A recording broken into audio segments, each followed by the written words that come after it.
Welcome. In this session, we're going to explore how co-planning and co-teaching are not separate phases of the work that we're doing in mentor teacher training.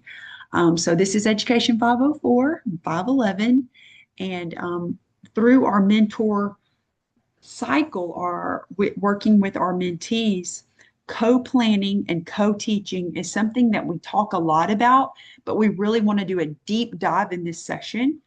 It will allow you to refine your understanding of both and perhaps pick up some valuable tools, resources, and guidance to make sure that you are maximizing both of these and that you're seeing them truly as the title says, two halves of one whole. These are part of a continuous cycle that support both teacher growth and student success. As experienced teachers transitioning into these mentor roles, and in fact, you've probably already been working in them to some extent, you already understand the power of collaboration. But mentoring a novice or aspiring teacher introduces new dynamics. Our goal is to intentionally plan and teach with our mentees, not just for them, not just telling them what to do, but actually coming alongside them, holding their hand, so to speak, and doing it with them. So during the next few minutes, we're going to unpack what effective co-planning looks like, how it connects directly to co-teaching, and why communication and reflection are key to sustaining success. Co-planning is the foundation upon which successful co-teaching is built. Without it, lessons risk feeling disjointed or inconsistent. When mentor and mentee plan together, they develop a shared understanding of what success looks like for students. They also align instructional methods and assessments to ensure the learning goals stay consistent from start to finish. Co-planning is not simply reviewing lesson plans. It's a time for mentors to model the thinking process behind effective instruction. It helps mentees internalize why certain strategies are chosen and how they impact student learning. It also builds the collaborative habit of reflection. Both partners look at what's working and what might need adjustment, fostering professional growth for both. So if you look at this graphic on the right, this is actually adapted from some critical research in the power of co-planning and co-teaching. And notice that it is cyclical. Co-planning, co-teaching, doesn't just stop there. There's actually co-assessing and co-reflecting. So we want to make sure we're doing all parts of it. This particular session is going to focus specifically just on the co-planning and the co-teaching portions. We'll talk about the co-assessing and the co-reflecting in a future module. So now let's jump in and talk about the essentials of the co-planning process. Effective co-planning is systematic. It begins with aligning on objectives and outcomes. What should students know or be able to do by the end of the lesson? Next, mentor and mentee select instructional activities that directly support those outcomes. This is a powerful opportunity for mentors to scaffold a novice teacher's understanding of pacing, rigor, and engagement. Before teaching, both individuals decide how they'll share instructional responsibilities. This means determining who introduces new material, who facilitates discussion, who monitors small groups, and who assesses learning in the moment. Finally, plan the reflection process. Decide when you'll debrief and what evidence you'll use to measure impact. The goal isn't just to teach a strong lesson, it's to learn from the experience and continuously refine practice. So in this particular breakdown, we're assuming that the co-planned lesson is also going to be co-taught, or the co-planned unit will be co-taught. We do understand that your mentoring contexts look different. Some of you are both teachers of record, and so you're not going to co-teach every lesson. That doesn't mean you still can't co-plan together though.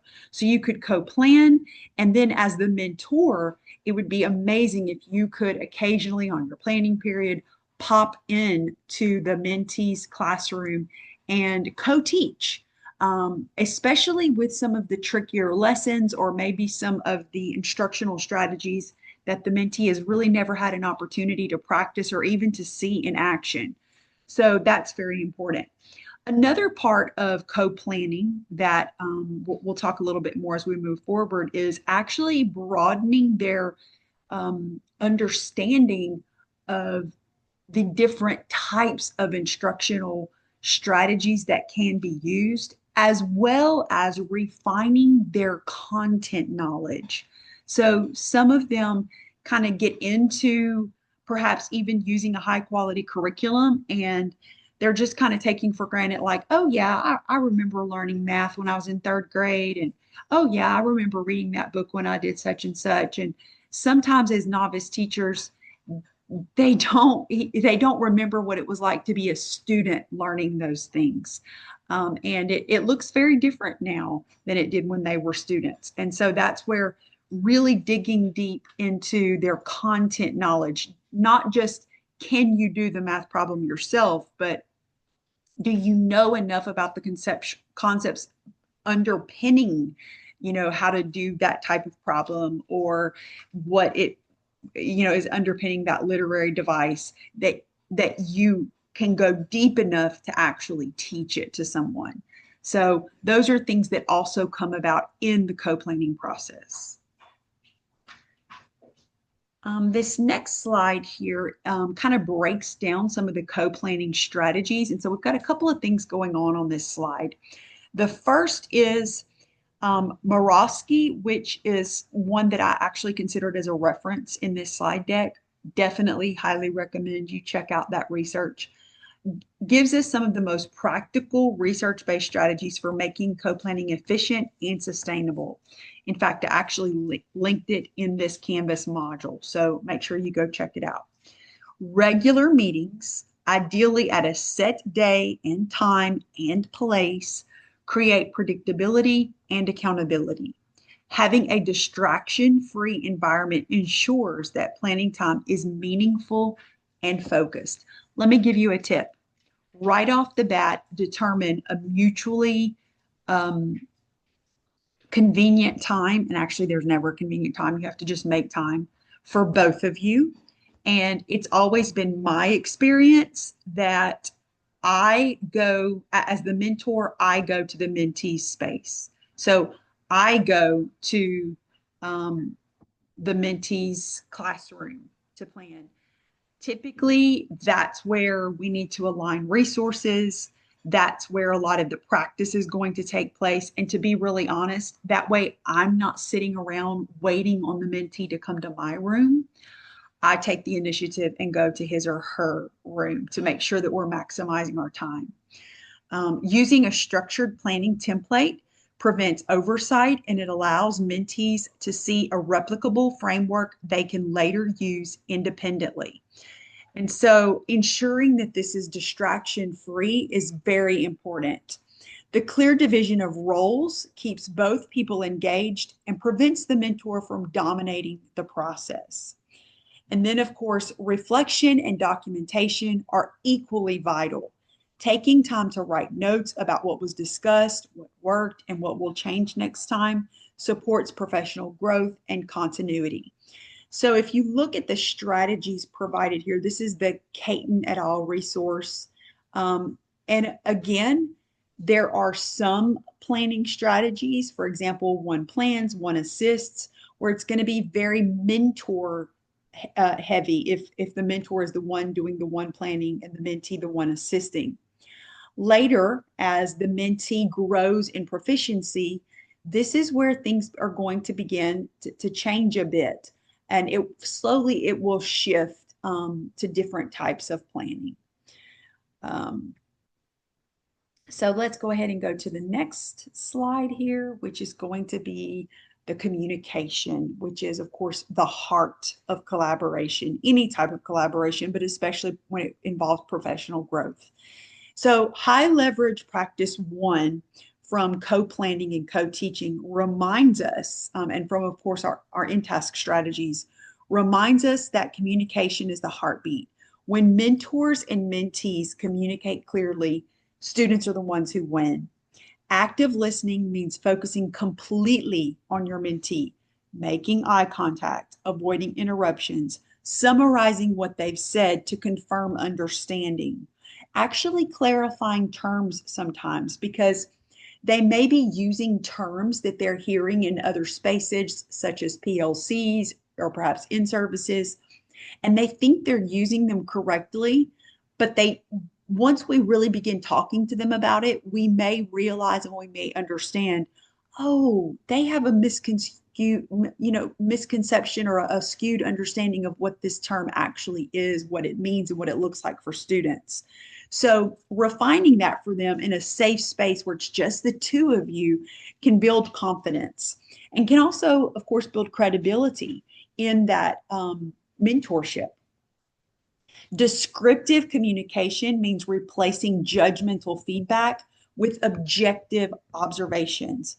For example, rather than saying, you didn't engage students enough, try, I noticed only 3 students responded during the questioning sequence. What might help expand participation next time? What tools and strategies have you learned about that perhaps you could integrate here that would automatically improve participation, increase student engagement, have more hands raised, and more students willing to participate in this portion of the lesson. And lastly, be aware of your tone and any nonverbal signals. So body language and eye contact, again, are key. Also, make sure that you aren't trying to juggle things. They can pick up, anybody actually can pick up when what you're doing with the mentee is not your priority. So please don't bring a stack of papers to grade. Please don't check your email. Don't try to multitask. Really make them the focus of this shared planning time. As mentors, we need to model the kind of professional communication we want our mentees to adopt. When it comes to communication and when it comes to best practices, I recommend having a clear start and stop time so that neither of you is wasting time and so that you both honor one another's time. For example, if you say we're going to meet Thursdays on our mutual planning period, it starts at 12. Our planning period starts at 12:30. So I'll be in your room by 12:35 and our planning period stops at 1:20. So let's say that 1:15 will be our hard start time. I really think that that's incredibly valuable to both of you. Hold one another accountable for it. Apologize when you're not able to honor that time and definitely rectify that situation. We simply do not have enough time in our profession, just to kind of be lackadaisical about it. So, but during that shared time, I just want to underscore rather, make sure that the mentee is the focus of what you're doing. And if you find that perhaps the behavior is some of these behaviors are being portrayed to you by the mentee, maybe they're trying to multitask, grade papers, they're on their phone, hold them accountable for that. Explain, this is not the best use of our time. Let's try to make it distraction free as possible, and hold them accountable for that. Again, you can do it in a way that's kind. You can do it in a way that is respectful, but we also, of course, want to stress to them that we are so invested in their success and their student success that we want to honor the time that we've set aside for mentoring. So now let's talk about communication in action. So what are we actually saying in these things? What are we communicating? Communication during co-planning and co-teaching, it should feel like a dialogue, not a lecture. Early on, there may be times where the mentee is speaking more, especially when the mentee might be expressing some areas of discomfort or a lack of confidence. And then there may be times where the mentor is speaking more when sharing ideas, suggestions, and strategies to implement. But overall, it should definitely be a 50-50, a dialogue. Ask reflective, open-ended questions that prompt deeper thinking. So, what evidence will show that students have mastered this concept? Or how could we adjust this activity to reach struggling learners? And so, there are times when those cognitive questions are definitely going to be important, and we always want to start with them. But there, as we've mentioned in the beginning, sometimes directive coaching is exactly what they need. Tell them, hey, the evidence shows that the students haven't mastered the concept because we are looking at the exit ticket data and we can see that 75% of the students have missed, 80% or more of the questions. So let's consider how we are going to readdress these skills in future lessons. So sometimes we don't want to just beat around the bush with some of these open-ended questions, but we do want to provide them an opportunity because they do need to begin learning how to use the data and match strategies to needs. We want to avoid vague or judgmental statements, so we want to be specific and evidence-based. This definitely builds credibility and it focuses on improvement rather than like personal traits. Finally, always clarify next steps together. Co-planning is collaborative, it's not top down. Ending meetings with a clear division of what the plan is, how the mentee needs to move forward, and if you're going to be co-teaching, making sure that we know who is responsible for which piece of the lesson is very important, because if we get in there and it kind of falls apart, it actually is going to um, uh, it's going to diminish the credibility in our partnership. All right, so next steps are connecting co-planning to co-teaching. So this is where co-planning and co-teaching intersect. Co-planning isn't just about what happens before the lesson. It directly determines what happens during the lesson. And that's kind of what I was mentioning on the last slide. During co-planning, mentors and mentees select which co-teaching model fits the goals. For example, if differentiation is the focus, station teaching might be ideal. If modeling is needed, one teach and one observe works really well. Clarifying roles before teaching prevents confusion and it ensures students experience a seamless lesson, not two disjointed voices, or even worse, complete confusion and chaos. Finally, effective teams plan reflection into the process. They schedule time afterward to analyze what went well, what didn't, and what they'll adjust next time. This reflection keeps growth continuous. And so notice I simply put another model here on the side. It kind of shows the cyclical model and the steps to this process. So now let's really talk about co-teaching. We mentioned co-teaching earlier. We actually provided some videos and things for you. We are cycling back to it again. You're going to need it again for this this portfolio. I definitely recommend that you do some co-teaching. And at this point, your mentee is probably ready for some different types. So let's review them again. Each model provides unique benefits. In the one teach, one observe, the focus is often on data collection. So mentors model instruction while mentees record student behaviors or responses. And it actually can go the other way as well. Sometimes the mentees are the one teaching and the mentors are the one collecting data. They might be doing a sample evaluation, for example, or maybe a snapshot evaluation.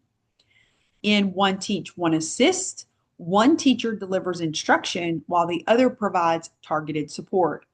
It's especially helpful in early mentoring phases So this is excellent if you currently have a resident. The One Teach, One Assist is great for the beginning stages of Residency 1. They're beginning to learn who the students are. This is a great way for them to begin building relationships with the students and actually building up their own skills of supporting students' learning needs and practicing some of their pedagogical content knowledge as well. So team teaching involves both teachers sharing instruction equally, often through discussion or role modeling. Again, it's something that, for example, we still would want to have a good plan. For example, we often use slide decks to determine who's going to do which part of the teaching. And so, you might say, hey, I'm going to do, slides 1 through 3. Why don't you take slides 3 through 6, and so on. And so those things can really be helpful for team teaching.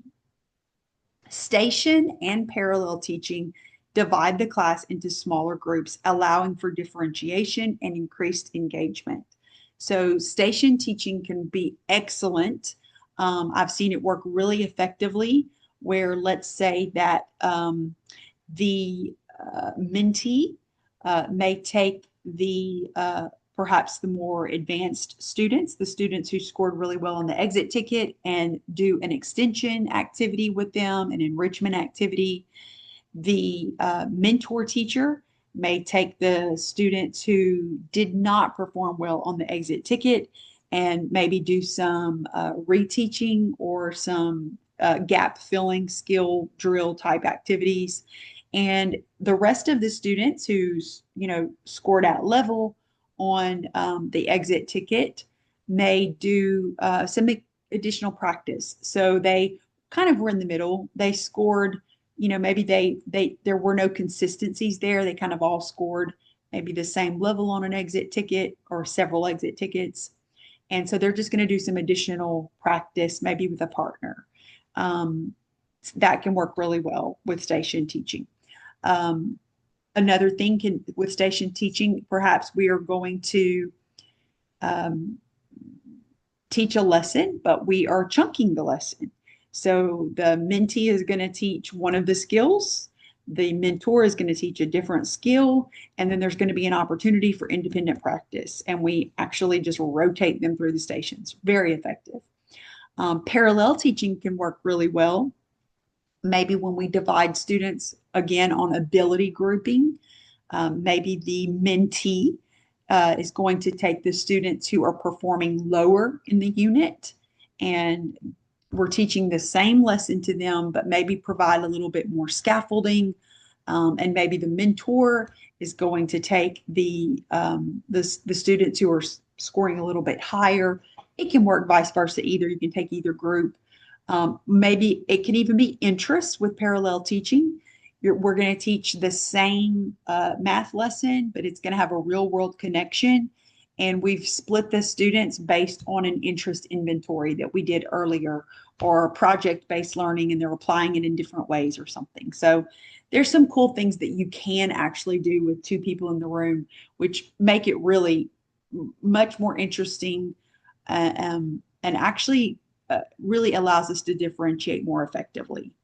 Alternative teaching allows one teacher to reteach or pre-teach specific groups while the other continues core instruction. So the key is to choose purposefully and use the co-planning session that best matches the goals that you have for your student outcomes. Structured tools can make co-planning more intentional and equitable. Templates such as co-teaching lesson planners or co-planning conversation guides provide a framework for consistent discussions. They prompt both parties to address objectives, instructional roles, and assessment. Things such as the depth of knowledge question stems encourage higher order thinking and helps mentees align questions with rigor. And so the depth of knowledge is just a really easy way to help our mentees begin to plan purposeful check for understanding questions throughout their lessons. Digital collaboration tools like Google Docs or Trello keep both partners engaged asynchronously, ensuring continuity, even when time is limited. And it almost creates like your curriculum can become a live document that you both are seeing the work that you're putting in together. As mentors, modeling the use of such tools demonstrates organizational practices that mentees can carry into their own professional routines. I've provided some of these on our Canvas module, but quick Google searches can bring you to these and even more. And you might find some better or more useful for your particular context as well. Reflection is where co-teaching becomes transformative. After each lesson, mentors and mentees should do a debrief as soon as possible while the details are still fresh. We actually have a debrief available on Canvas. There's one in this module. There's one in, I think, the previous module. And of course, we had some in those earlier modules.